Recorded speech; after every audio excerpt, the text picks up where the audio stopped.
રાજા ભલે ને વિરાજે ઉચ્ચ સિંહાસને, પણ હું તો બાળ હૃદયે વિરાજતી રાજમાતા છું. મને ખબર છે હું આંગણવાડી કાર્ય કરું છું, બરાબર ને? કારણ કે આપણે પાયાનું ઘડતર કરીએ છીએ. જો પાયો મજબૂત હોય તો જ ઇમારત મજબૂત થાય, બરાબર ને? તો સૌ પ્રથમ તો પાયો ક્યારે? તો જ્યારે સગર્ભા બને છે માતા અને એનું બાળક જન્મ લે, બાળક જન્મે સૌપ્રથમ આપણે શું કરાવવાનું છે? તો 5 મિનિટની અંદર એને સ્તનપાન કરાવવાનું છે. તો હવે તમને બધાને એવો પ્રશ્ન થશે કે શા માટે અત્યારે અમુક લોકો ગળથુથી ને એવું બધું પીવડાવતા હોય છે, બરાબર છે? તો એ આપણે પીવડાવવાનું નથી, સ્તનપાન જ કરાવવાનું છે. તો શા માટે? તો માતાનું જે પહેલું દૂધ હોય છે ને એ એકદમ કડક ગાઢું હોય છે, બરાબર? તો એની અંદર કોલેસ્ટ્રોલનું પ્રમાણ હોય છે. તો જો બાળકને એ પીવડાવવામાં આવે તો બાળકને કમળો થવાની શક્યતા રહેતી નથી.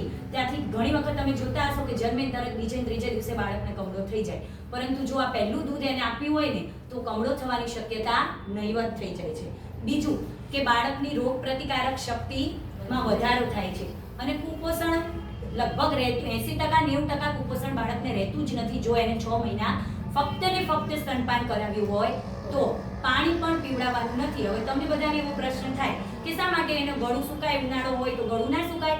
પણ ભગવાને એવી કુદરતી વ્યવસ્થા કરી છે કે એને જે વિટામિન, ખોરાક, જે કંઈ પણ જરૂરિયાત છે ને એ બધું આપણને માતાના દૂધમાં જ મળી રહે છે.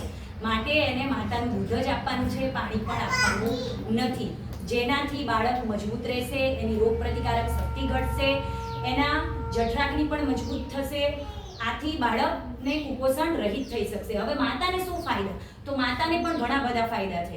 તો ભાઈ આપણે જ્યારે સગર્ભા હોઈએ ત્યારે આપણું વજન શું થયું હોય?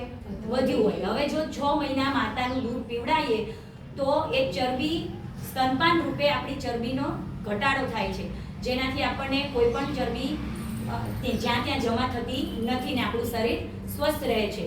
સ્તનપાનથી માટે કેન્સર થવાની શક્યતા પણ રહેતી નથી, સ્તનના કેન્સર પણ થતા નથી. આમ સ્તનપાન એ ખૂબ જરૂરી છે માતા અને બાળક બંને માટે. હવે જો બાળક અને માતા બંને સ્વસ્થ હોય તો કુટુંબ પણ સ્વસ્થ, અને કુટુંબ સ્વસ્થ તો સમાજ સ્વસ્થ, સમાજ સ્વસ્થ તો દેશ સ્વસ્થ.